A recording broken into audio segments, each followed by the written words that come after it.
Halo, selamat datang di sesi bedah materi kita. Jujur aja, nungguin restitusi pajak cair itu seringkali berasa kayak nunggu hujan di musim kemarau kan? Lama dan bikin capek. Tapi tenang, hari ini kita bakal ngebedah satu aturan yang literally bisa jadi game changer buat arus kas Anda. Peraturan Menteri Keuangan nomor 28 tahun 2026 tentang pengembalian pendahuluan. Yuk, langsung kita bahas strateginya.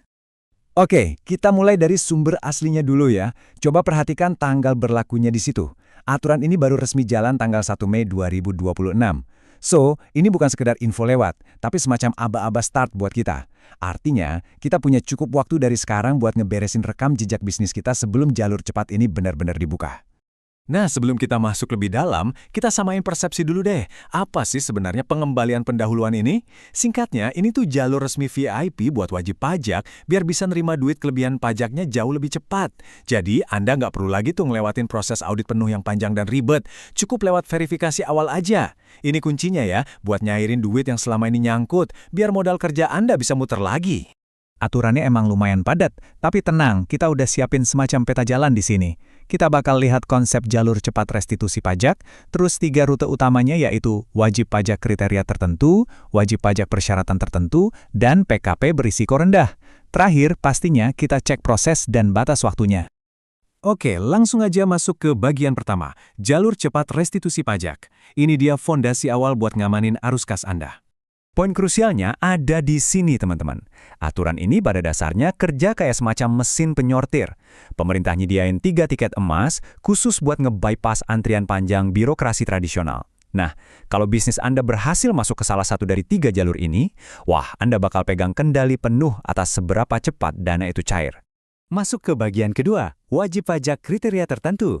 Jalur pertama ini didedikasikan khusus buat mereka yang punya rekam jejak super bersih. Buat dapetin label eksklusif ini, bisnis Anda harus ngelewatin 4 syarat yang, ya bisa dibilang sangat ketat. Pertama, Anda harus selalu tepat waktu lapor SPT tahunan selama 3 tahun terakhir. Kedua, 0 tunggakan pajak, kecuali kalau Anda memang udah dapat izin resmi buat nunda atau nyicil ya. Ketiga, laporan keuangan masih diaudit bersih selama 3 tahun berturut-turut.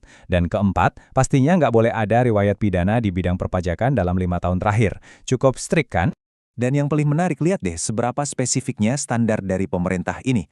Laporan keuangan Anda itu wajib diaudit sama akuntan publik dan harus dapat opini wajar tanpa pengecualian, alias bersih tanpa catatan tambahan apapun 3 tahun full. Maksudnya, ini bukan audit formalitas biasa, tapi benar-benar ujian transparansi finansial tingkat tinggi buat perusahaan Anda. Kita lanjut ke bagian ketiga, wajib pajak persyaratan tertentu. Buat Anda yang mungkin belum punya riwayat audit 3 tahun yang bersih tadi, jangan khawatir dulu. Karena jalur kedua ini murni dilihat dari batasan nilai uangnya. Buat Anda, wajib pajak orang pribadi yang punya usaha atau pekerjaan bebas, batas maksimal kelebihan bayar yang bisa diklaim lewat jalur cepat ini adalah 100 juta rupiah. Jadi kalau lebih bayar di SPT tahunan Anda pas di angka ini atau malah di bawahnya, boom, Anda langsung berhak nikmatin fasilitas ini. Terus gimana buat level korporasinya? Nah, buat wajib pajak badan dan pengusaha kena pajak alias PKP, batas klaimnya lompat drastis sampai 1 miliar rupiah. Angka 1 miliar ini pastinya sangat menggiurkan dong. Tapi, tunggu dulu, ini sepaket dengan batas maksimal peredaran uang yang harus Anda patuhi. Biar gampang, lihat ringkasan di sini. Ini batasan finansial krusial yang nggak boleh Anda lewati. Buat wajib pajak badan, omset maksimalnya 50 miliar rupiah per tahun. Terus buat PKP, maksimal 4,2 miliar rupiah per masa pajak. Selama duit yang muter di bisnis Anda ada di bawah angka-angka ini, dan lebih bayarnya juga di bawah 1 miliar, selamat, tiket emas kedua udah pasti ada di tangan Anda. Sekarang kita masuk ke bagian keempat, PKP berisiko rendah. Ini tuh rute khusus yang udah di-reserve buat sektor-sektor tertentu. Poin utamanya gini. Kalau perusahaan Anda ada di sektor yang emang aturannya udah ketat dari sananya, kayak perusahaan terbuka, BUMN, mitra utama kepabeanan, produsen pabrikan, sampai distributor farmasi atau alat kesehatan, Anda tuh secara otomatis bakal dianggap punya risiko kepatuhan yang rendah sama pemerintah. Jadi, sektor industri Anda inilah yang ngebukain pintu ke jalur cepat ini. Tapi ada satu catatan penting nih. Punya status berisiko rendah aja ternyata belum cukup.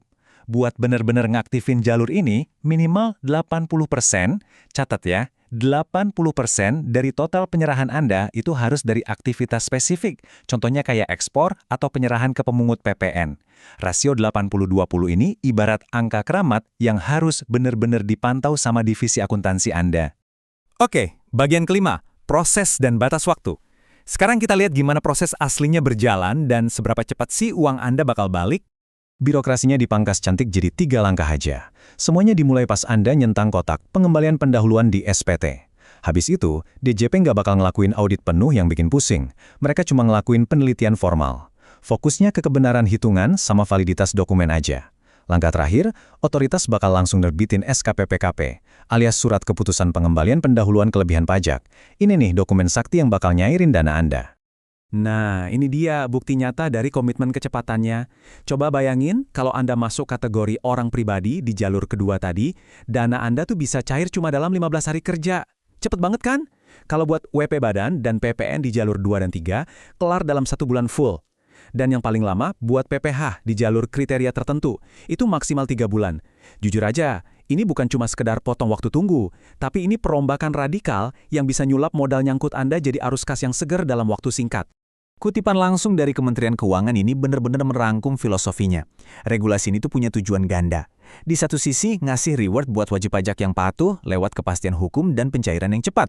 Tapi di sisi lain, pemerintah juga tetap strict, mastiin akurasi data pajaknya lewat penelitian formal yang terfokus tadi. Win-win solution lah. Jadi sekarang, coba deh Anda cek lagi laporan keuangan perusahaan Anda. Tanggal 1 Mei 2026 itu terus ngitung mundur loh. Pertanyaannya, apakah bisnis Anda udah siap buat ngambil tiket emas ini? Atau Anda masih rela ngebiarin modal Anda beku berbulan-bulan di jalur birokrasi biasa? Pilihan dan strateginya fully ada di tangan Anda mulai hari ini. Terima kasih banyak udah ngikutin sesi bedah materi ini sampai akhir, dan sampai ketemu lagi di pembahasan seru kita selanjutnya.